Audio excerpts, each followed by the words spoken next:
saying that a man should prove himself worthy of submission. No.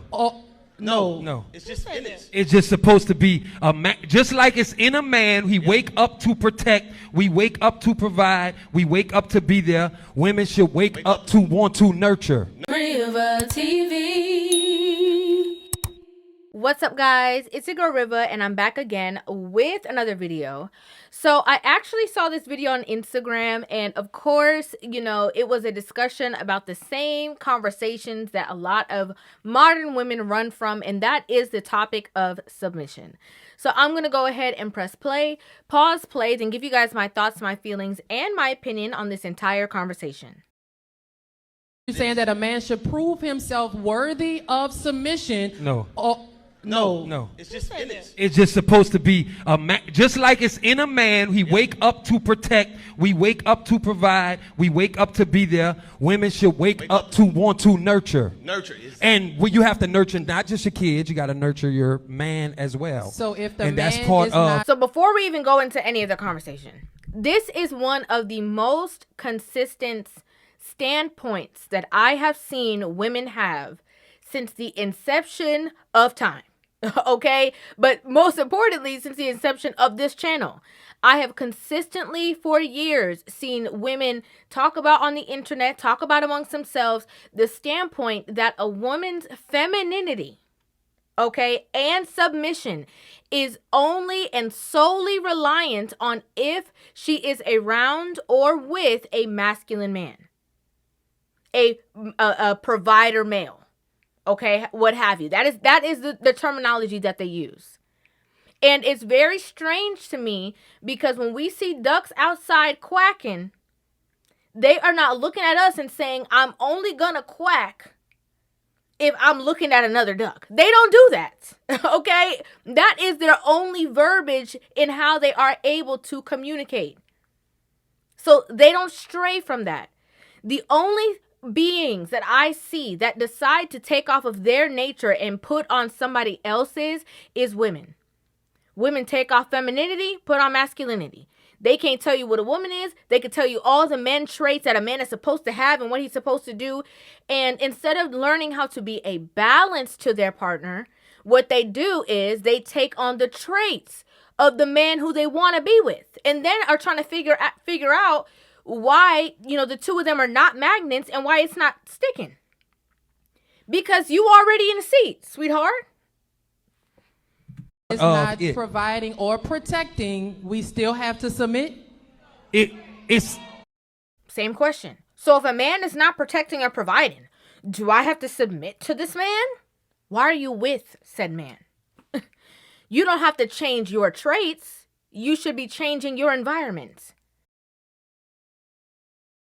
It's not saying you still have to, but that's when you gotta go. You gotta leave. Fault. If somebody, that's your fault. That's obvious that if he ain't doing that, the problem is y'all still do it. You chose that. You let him drive your car. You let him lay on your couch. You give him $20 to get the video game. Let's be honest, okay? Because he's saying a lot. He's saying a lot. Let's be honest. You can't put AAA batteries into a remote that requires AA batteries and expect the remote to work. You're not going to do that. Why? Because obviously this is not a fit. But what a lot of women do, they try to double up the batteries to force a situation to be what they are envisioning it to be instead of getting the right batteries. That's what makes the most logical sense. Hence why men and women have very different issues or problems when it comes to relationships. Very different. Men, majority of the time, you know, when they are in the vetting process, this is why men are in charge of who becomes a girlfriend, who becomes a wife. The reason being is because they are selective. They're very calculated. They're very intentional. They think logically. If she's not showing me certain traits, I'm not going to make her a wife because I am not going to, you know, build this whole situation off of an idea or a hope. Well, women will do the opposite. Complete opposite. Next thing that he said that was very, very key was when he said, you know, you guys will have men driving your car. You'll have a man that you buying the PlayStation for, the games for. Can we talk about the fact that women only have these conversations about men that they really don't like? Can we talk about that? Women only have these submission and who's in this and provider men and protect and provide. They only have these conversations about men that they don't like. And how do we know that? Is because there are a lot of men who are not high earning, who are not high value men who have multiple baby mamas. And those women will be tit for tat with each other. Those women can't stand each other. Those women are fighting for the approval of this man. When he says jump, they say how high.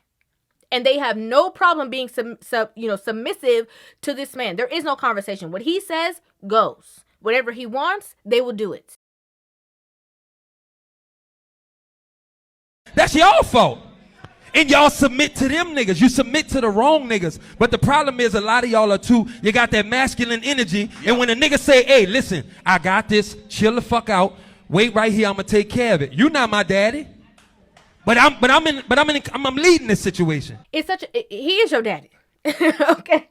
Y'all don't have a problem saying that intimately, but when it comes to him actually showing certain signs of provision or you have to follow my lead, then all of a sudden it's a problem. But if we're thinking about this in a way that makes sense, and I love the way that he's talking about it, just in, he's just being real, talking about it in straight terms. If we're being honest, like I said before, a lot of women have no problem doing these things. He's saying to, the wrong people or whatever, that is the man who they are more aligned with.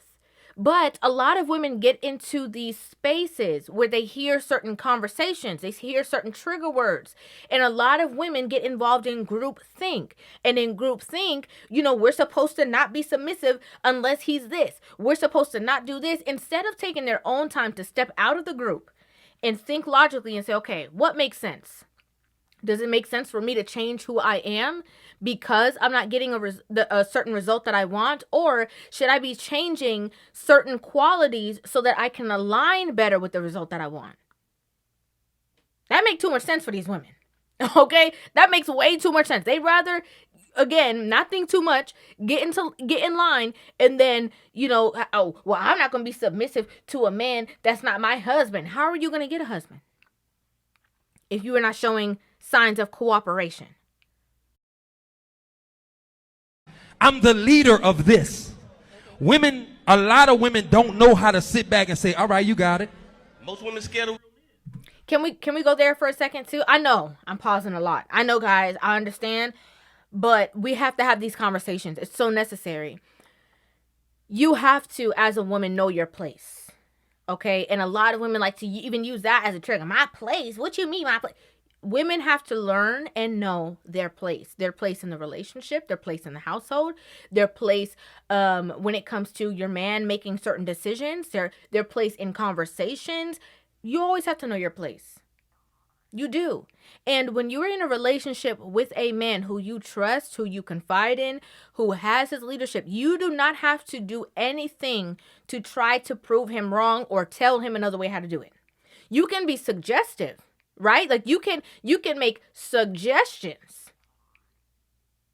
But he should be the person that makes the final say. And if he's wrong, let him be wrong. Because a lot of women, right? This is what I think. A lot of women who are submissive and, they're in relationships and they start off good. They start off with the mindset of, oh yeah, I'm supposed to be submissive and whatever.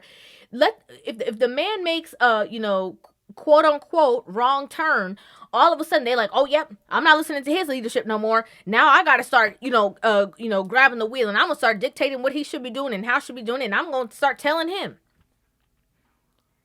Sometimes there's lessons in the wrong turn. Sometimes it makes sense. Sometimes for the greater scheme, what looks like a missed opportunity was actually protection. And so you have to trust the process, and you have to trust the person you're with. And if, as a woman, if you do not respect the man that you're in a relationship with, and you do not trust him and trust his leadership, you are doing yourself a disservice, and you are doing him a disservice. You guys should not be together. Real men. But look at their lineage. Look what they came from. I mean, who taught them how to be that? Who taught them how to be submissive? Okay. Nobody did. This is another key point. I think a lot of times, especially people who are, I would say religious, but Christian, whatever.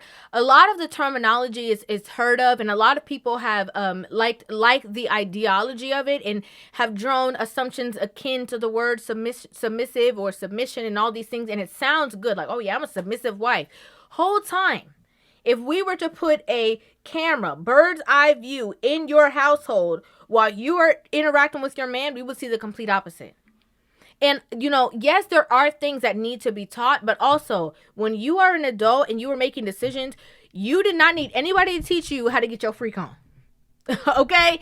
As a woman, you learned either by trial and error, however it was that you drew assumptions, you made sure that you were able to do certain things. You did not have a diagram for everything. So it is your responsibility to garner the tools to be able to be the best balance for a spouse if that's what you want to be.